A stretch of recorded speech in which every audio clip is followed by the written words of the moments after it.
ಇದೇ ವಿಚಾರಕ್ಕೆ ಸಂಬಂಧಪಟ್ಟಂತೆ ಉಡುಪಿಯಲ್ಲಿ ಸಚಿವೆ ಲಕ್ಷ್ಮೀ ಹೆಬ್ಬಾಳ್ಕರ್ ಆಕ್ರೋಶವನ್ನ ವ್ಯಕ್ತಪಡಿಸಿದ್ದಾರೆ. ಚಕ್ರವರ್ತಿ ಸೂಲಿಬೆಲೆ ಸುಳ್ಳಿನ ಚಕ್ರವರ್ತಿ ಅಂತ ಹೇಳಿದ್ದಾರೆ. ಮಾತಾಡಿದ್ರೆ ರಾಮಾಯಣ ಭಗವದ್ಗೀತೆ ಅಂತ ಹೇಳ್ತಾರೆ. ನಾವು ಸೂಲಿಬೆಲೆಯಿಂದ ಪಾಠ ಕಲಿಬೇಕಾಗಿಲ್ಲ. ಚಕ್ರವರ್ತಿ ಸೂಲಿಬೆಲೆ ಉಡುಪಿ ಪ್ರವಾಸವನ್ನ ಮಾಡಲಿ, ದೇಶದ ಭಾಷಣ ಸುಳ್ಳು ಬಿತ್ತುವ ಕೆಲಸ ಮಾಡೋದು ಬೇಡ ಅಂತ ಹೇಳಿದ್ದಾರೆ. ಎಷ್ಟು ಸುಳ್ಳು ಹೇಳ್ತಾರೆ ಅಂತ ಜನರಿಗೆ ಗೊತ್ತಿದೆ ಅಂತ ಆಕ್ರೋಶವನ್ನು ವ್ಯಕ್ತಪಡಿಸಿದ್ದಾರೆ. ಚಕ್ರವರ್ತಿ ಸೂಲಿಬೆಲೆ ಅವರು ಸುಳ್ಳಿನ ಚಕ್ರವರ್ತಿಯವರು. ಅವರು ಬಾಯಿ ತೆಗೆದ್ರೆ ಅವರು ರಾಮಾಯಣ ಅಂತ ಹೇಳ್ತಾರೆ, ಭಗವದ್ಗೀತೆ ಅಂತ ಹೇಳ್ತಾರೆ, ಮಹಾಭಾರತ ಅಂತ ಹೇಳ್ತಾರೆ. ಆದರೆ ಅವ್ರು ಬಾಯಿ ತೆಗೆದ್ರೆ ಅವ್ರು ಸುಳ್ಳನ್ನೇ ಎಷ್ಟು ಯಾವ ಪ್ರಮಾಣದಲ್ಲಿ ಮಾತನಾಡ್ತಾರಂತ ಇಡೀ ಕರ್ನಾಟಕ ರಾಜ್ಯದ ಜನರಿಗೆ ಗುರ್ತು. ಅವರು ಹೇಳ್ತಾರಲ್ಲ, ಕಪ್ಪಗಿರೋದನ್ನ ಬೆಳೆದು ಮಾಡೋದ್ರಲ್ಲಿ, ಬೆಳಗ್ಗೆ ಇರೋದನ್ನ ಕಪ್ಪಗೆ ಮಾಡೋದ್ರಲ್ಲಿ ಬಹಳಷ್ಟು ನಿಸ್ಸೀಮರು.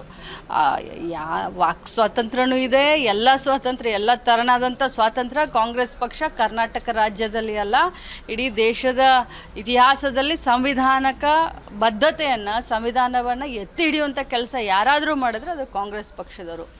ನಾವು ಚಕ್ರವರ್ತಿ ಸೂಲಿಬೆಲೆ ಅವರಿಂದ ಏನು ಪಾಠ ಕೇಳಬೇಕಾಗಿಲ್ಲ. ಹೌದು, ಅವರು 3 ದಿನದ ಪ್ರವಾಸ ನಮ್ಮ ಜಿಲ್ಲೆ ಉಡುಪಿ ಜಿಲ್ಲೆಯಲ್ಲಿ ಇದೆ ಅಂತ ನನಗೆ ನಿನ್ನೆ ನಮ್ಮ SP ಅವ್ರ ಗಮನಕ್ಕೆ ತಂದಿದ್ದಾರೆ. ಅವರು ಖಂಡಿತವಾಗ್ಲೂ ಅವರು ತಮ್ಮ ಪ್ರವಾಸವನ್ನು ಮಾಡಲಿ. ಆದರೆ ಕೋಮು ಸೌಹಾರ್ದತೆ, ದ್ವೇಷದ ಭಾಷಣ, ಸುಳ್ಳು ಬಿತ್ತೋದನ್ನು, ವಿಷ ಬೀಜವನ್ನು ಬಿತ್ತೋದನ್ನು ಅವ್ರು ಮಾಡಬಾರ್ದು. ಯಾಕಂತಂದರೆ ಉಡುಪಿ ಜಿಲ್ಲೆಯ ಜನ ಶಾಂತಿ ಪ್ರಿಯರು ಅಂತ ಹೇಳಿದ್ದಾರೆ.